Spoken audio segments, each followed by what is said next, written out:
History of education in China.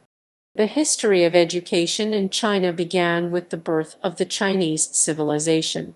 Nobles often set up educational establishments for their offspring.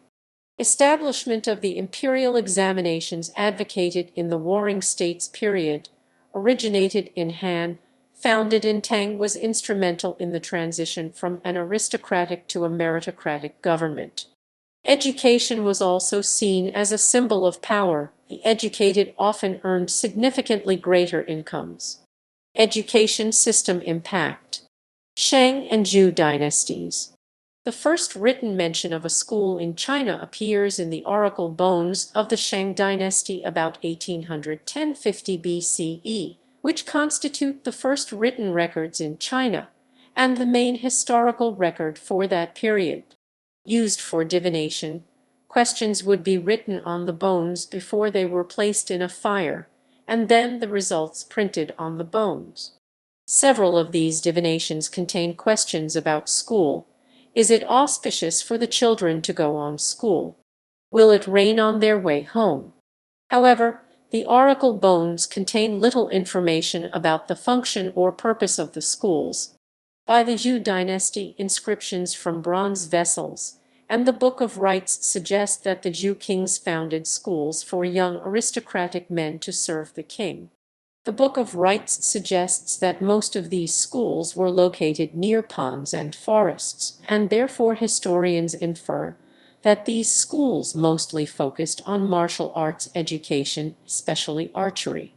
From the Zhou period onwards, the imperial government would have a strong influence on the education system. The traditions from this period were passed on through the Book of Rites, which later became one of the 5 classics of the Confucian canon. During the late autumn and spring period, such schools had become commonplace throughout the Zhou dynasty, but the power of the central government was slowly giving way to local warlords. The Warring States period.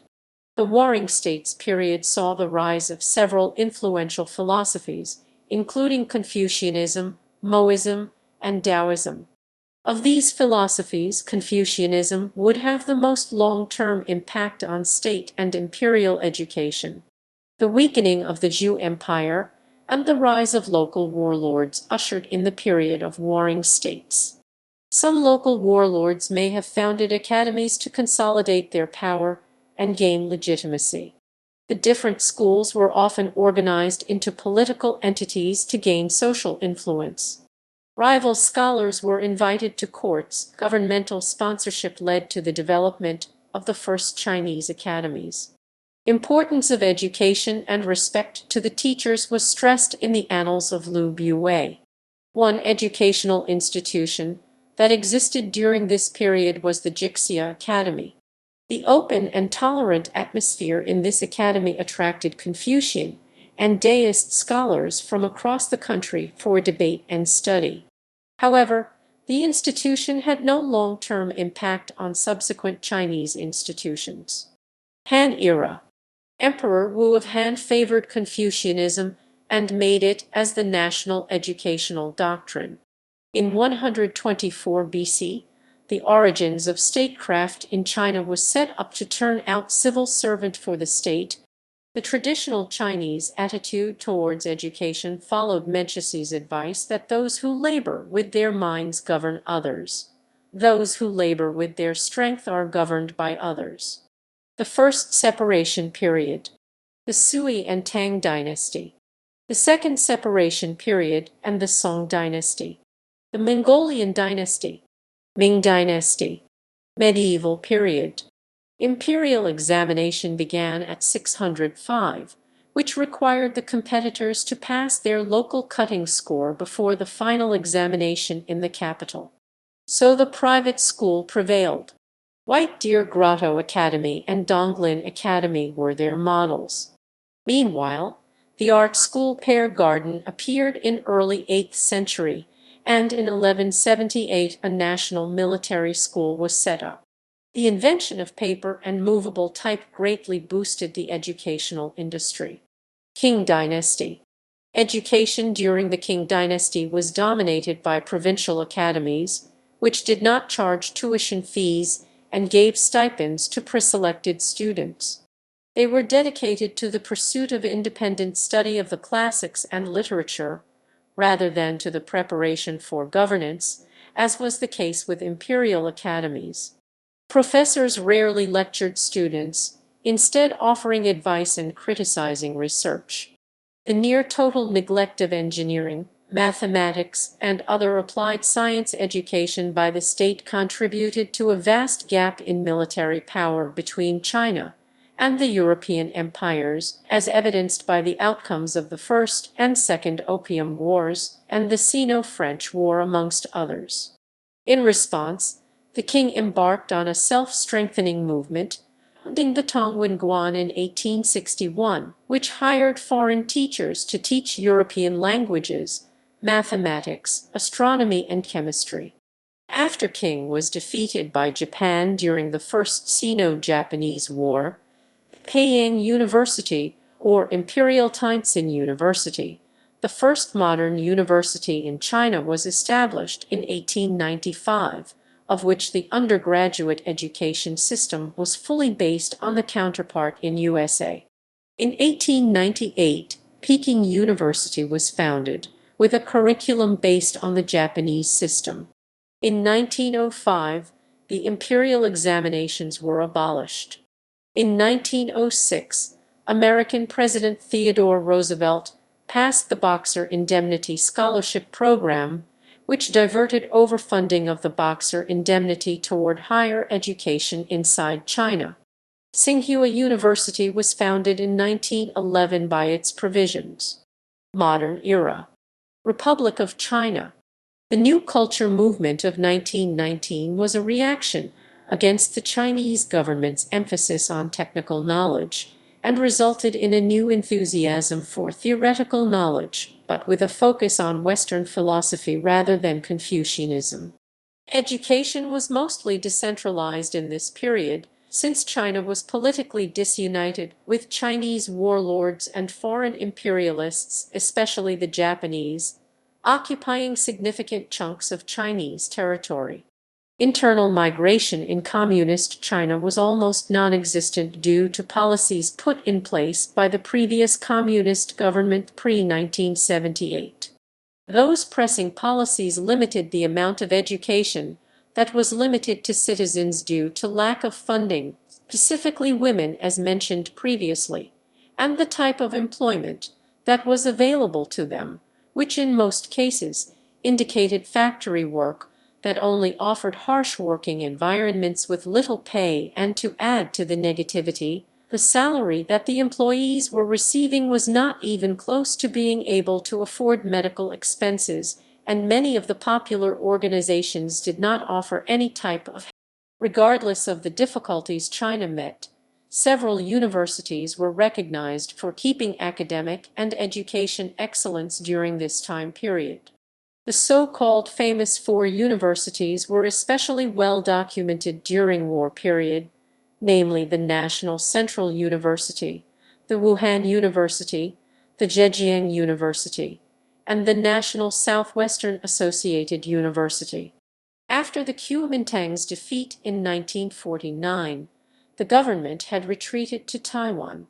During the first 20 years of nationalist rule, mandatory schooling consisted of 6 years of primary school education, which was also the length under Japanese rule.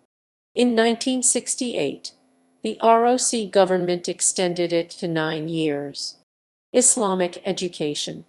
Jingtang Jiaoyu was a form of Islamic education developed during the Ming Dynasty among the Hui, centered around mosques. The Arabic and Persian language 13 classics were part of the main curriculum. In the madrasas, some Chinese Muslim literature like the Han Kitab were used for educational purposes. Liu Zhai scholar wrote texts to help Hui learn Arabic. Persian was the main Islamic foreign language used by Chinese Muslims, followed by Arabic. Jingtang Jiaoyu was founded during the era of Hu Dengzhu 1522–1597. There were 5 Persian books, and the Quran was among 8 Arabic books, which made up the 13 classics SBQ Act. The Chinese Muslim Arabic writing scholars Ma Lianyuan 1841–1903 was trained by Ma Fuchu 1794–1874 in Yunnan, with Ma Lianyuan writing books on law Umdat al-Islam MD at Elaselam sh grammar book on Sarf Srf called Hawa, and Ma Fuchu writing a grammar book on Nawa, and HW called Mutasik MTSQ and Kafia KFY at.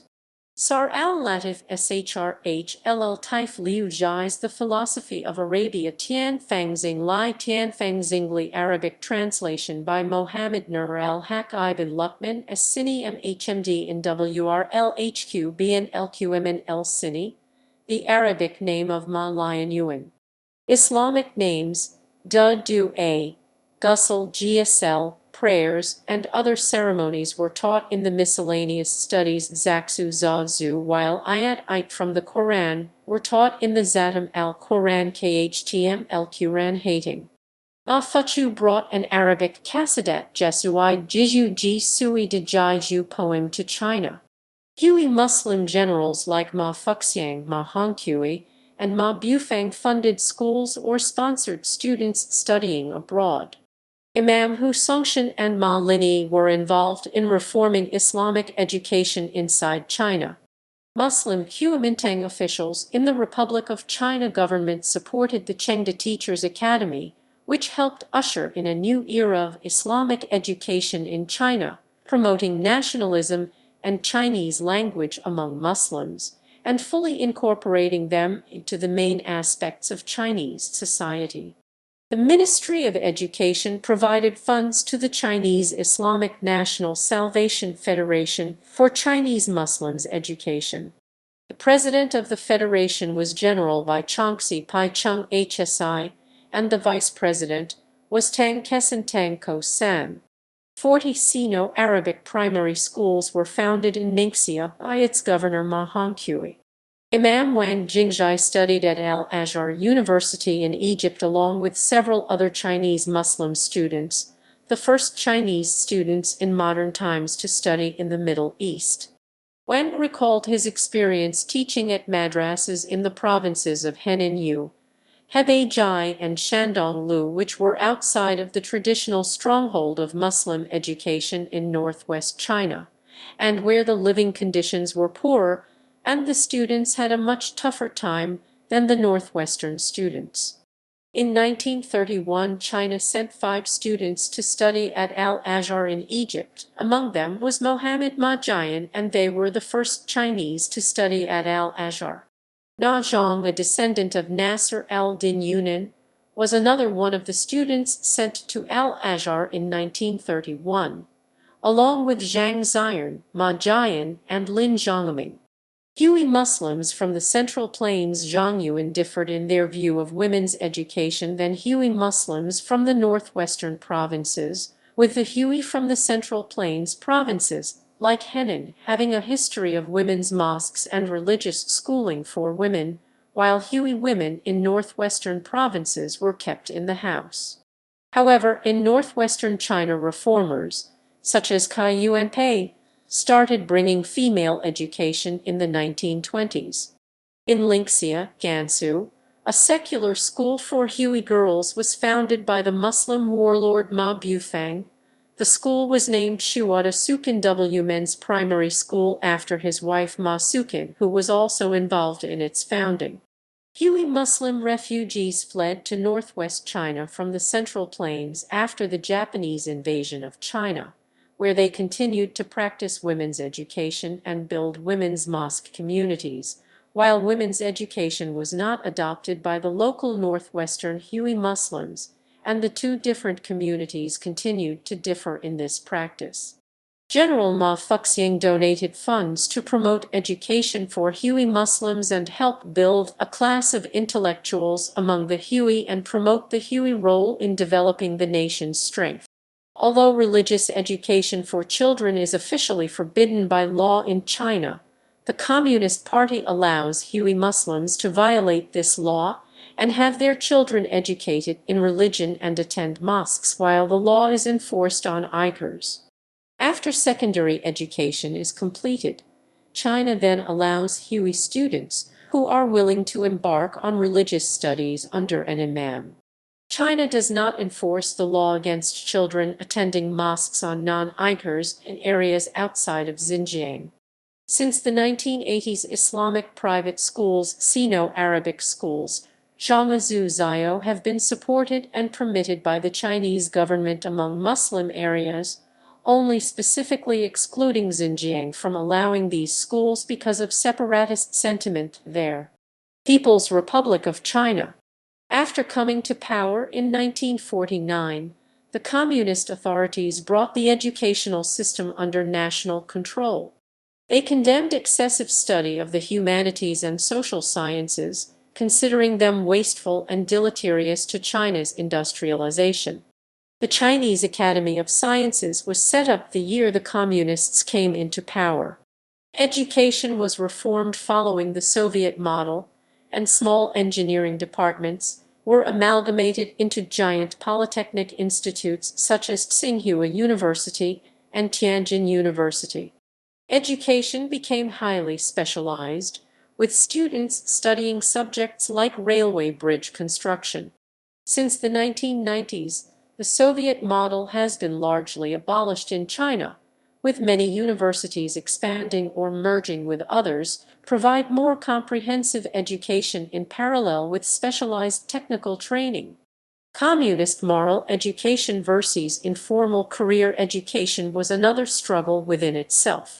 Due to such communist control, continued government education wasn't an option for most. That also includes females. Most of factory girls believed they were so poorly educated that taking a class wouldn't help. With that being said, many still decided to take night schooling along with working in factories to help better themselves.